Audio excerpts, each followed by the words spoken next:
Uma ouvinte chamada Júlia disse assim: eu quero acreditar que a Bíblia é verdadeira, que a Bíblia é a palavra de Deus. Mas que provas há de que a Bíblia é a palavra de Jeová, ela disse, a palavra de Deus? Essa pergunta é muito oportuna, é muito boa. Para você obter respostas claras a essas perguntas, você precisa também abrir o seu ouvido, né? Como assim? Imagine que você diga, eu quero ser um padeiro, né? Então o homem ele precisa estudar. E aí ele pode, com o passar das horas, entender muita coisa, aprender muita coisa.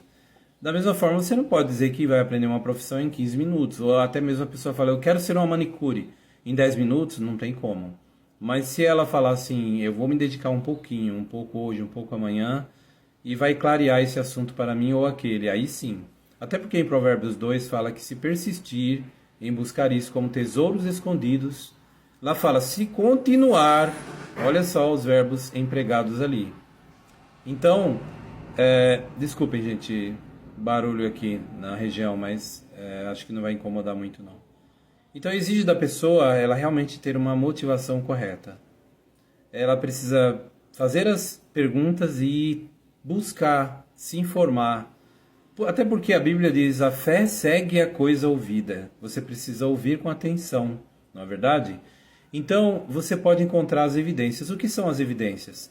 De acordo com o site significados.com.br, a palavra evidência é algo que está claro, que é visível, claramente discernível. Será que é possível ver com clareza as provas ou as evidências de que a Bíblia é a palavra de Deus? E o que são provas, né? Provas você encontra por comprovação, provas você pode ter por evidências e também por você encontrar essas comprovações no mundo físico. É sim, não é somente por meio do raciocínio. É verdade que a Bíblia, quando fala a fé segue a coisa ouvida, você precisa ler, à medida que você vai lendo o texto da Bíblia, você vai vendo a harmonia interna da Bíblia, isso é de grande valia, de grande valor. Por quê? Porque você vai vendo que não é uma história como era uma vez no mundo de Alice dos Países das Maravilhas, não. Não é assim, você vai ver um lugar sendo citado, por exemplo, o médico Lucas escreveu o relato de Lucas na Bíblia, o chamado Evangelho de Lucas, e esse evangelista, ele conta, por exemplo, no capítulo 3, dá uma olhada no início lá, você vai ver o nome de pessoas e procura pesquisar na internet se aquelas pessoas de fato existiram, por exemplo, Pôncio Pilatos, os nomes mencionados ali no início do capítulo 3 do médico Lucas, ali no Evangelho de Lucas. Você vai ver que realmente são personagens reais, os lugares são reais, não tem nada de mitológico ali. Então quando alguém zomba e desdenha e simplesmente descarta a Bíblia dizendo assim, isso aí é mitologia, a Bíblia é cheia de mitologia, né? Certa vez uma aluna ouviu da professora o seguinte, a Bíblia é um livro mitológico, um livro que não é de confiança. Aí foi perguntado à professora, mas a senhora já leu a Bíblia assim com atenção? Ela, não. Então como é que ela pode afirmar que é uma coisa que não dá para confiar se ela nunca leu, né? É como uma pessoa dizer assim, eu não gosto de certa coisa, mas nunca experimentou, né? A pessoa precisa realmente saber com base aquilo que está dizendo. Então, vamos ao assunto. Quais são as evidências? Quais são as provas de que a Bíblia é a palavra de Deus e não de homem, né?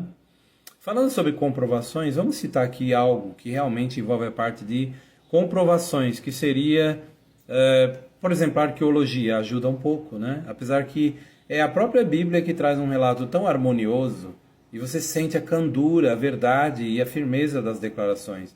Mas é lógico que a arqueologia ela é interessante e ela respalda. Por exemplo, em 1994...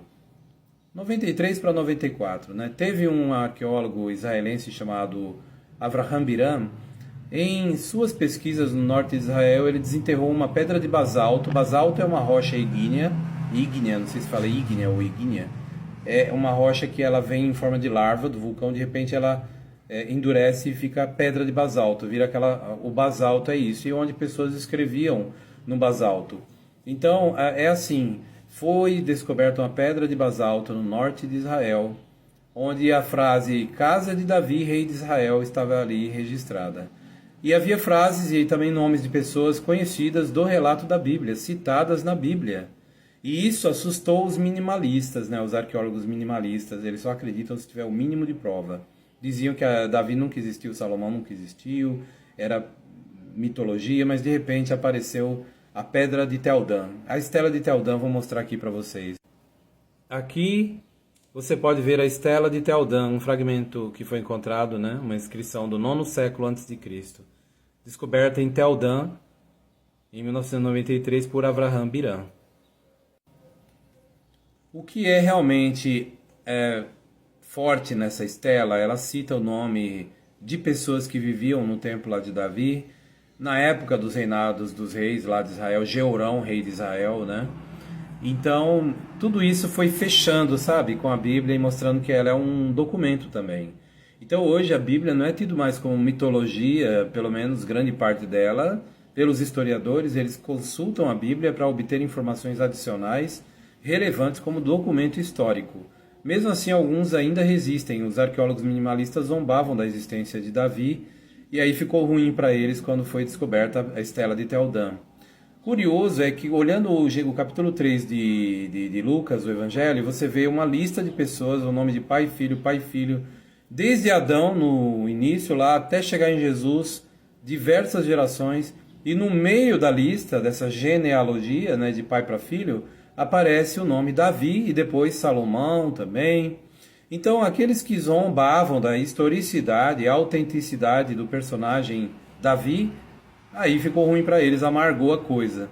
Mas e aí, como fica aqueles que dizem assim, tudo bem, mas Adão, o primeiro homem Adão, nunca existiu? Porque, de fato, livros como aquele Evangelho, né, dos Espíritas fala que Davi, aliás, que Adão é um personagem mitológico, que ele era apenas uma forma de descrever uma alegoria, que a Bíblia quer dizer que Adão foi a humanidade no início. Mas é assim que a Bíblia fala, não. Jesus falou em Adão e Eva como personagens reais, portanto, Jesus citou Adão e Eva, e tem mais. Na análise que a gente faz da Bíblia, a gente encontra nessa genealogia, se Davi foi personagem real, por que Adão seria mitológico? Se a genealogia é exata ali, feita por um médico tão sério, que era o médico Lucas, considerado por muitos estudiosos de história como um dos mais ilustres, um dos mais respeitados historiadores que já existiu. Ele era não só escritor do Evangelho, mas ele tem muita exatidão nos seus escritos. Então é assim, você precisa ler os relatos da Bíblia em primeira mão antes de criticar a Bíblia Sagrada, isso é básico. Um outro ponto que eu quero salientar é assim, muitas pessoas falam, para acreditar na Bíblia tem que ter fé. Eles acreditam que fé é uma coisa assim, que você sente no coração, é uma emoção, e eles confundem com credulidade, uma crença sem base alguma científica ou por observação. Mas não é assim. Na Bíblia, em Hebreus capítulo 11, versículo 1, lá diz que a fé, lá define a palavra fé, diz que é uma confiança de que virá o que você espera e é a demonstração de realidades não vistas. E quando fala que é uma demonstração clara de realidades não vistas, isso me lembra da palavra evidência, que é o quê? A palavra evidência significa algo que está claro. Então, a fé mencionada na Bíblia não é o que muitos pensam. A maioria das pessoas pensam que a fé é uma coisa sem base. Não. A fé mencionada na Bíblia, da palavra grega pistis, né, fé, se refere a algo que você tem convicção, mas é uma certeza tão grande a partir de evidências e demonstrações claras, visíveis, de alguma forma, pela lógica. Em Romanos 12, versículo 1, lá fala que nós temos que apresentar a Deus nossos corpos como sacrifício vivo, santo e aceitável a Ele, um serviço sagrado com a nossa faculdade de raciocínio. A palavra faculdade de raciocínio lá no grego é logikos. A palavra foi vertida em várias bíblias como lógica ou razão. Então Deus quer que nós apresentemos nossos corpos como sacrifício e o uso da nossa razão. Então cada bíblia traduz de um jeito a palavra grega logikos. Lembra logikos, não lembra a palavra lógica? Então, a Bíblia é um livro cheio de lógica.